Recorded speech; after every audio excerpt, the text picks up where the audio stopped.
has not toured at all for about 5 years. And, well, matter of fact, 5 years.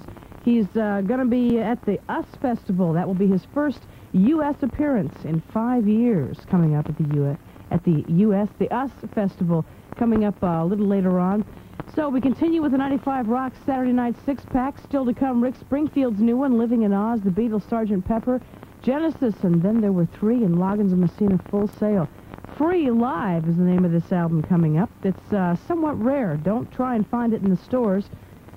Side one of Live, Free, 95 Rock. Side one of Free Live on the 95 Rock Saturday Night Six-Pack. Still to come, Rick Springfield's new one, Living in Oz, the Beatles, Sgt. Pepper, Genesis, and then there were three. Loggins and Messina, Full Sail, and side two of Free Live is next. WAPI FM Birmingham is 95 Rock. 95 Rock, there it is. What a great album. I mean, let me...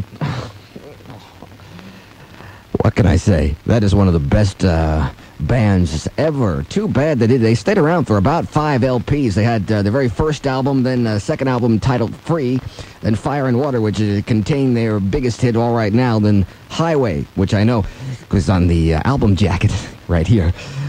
This was a first time this album ever was played. I've had it in my personal collection for 15 years and never opened it. But tonight we did it just for you. Free Live, a record that's been out of print for quite some time now. And I hope you enjoyed it. 95 Rock. Was that good? That was such a good... Paul Rodgers, of course, who became Bad Company's backbone.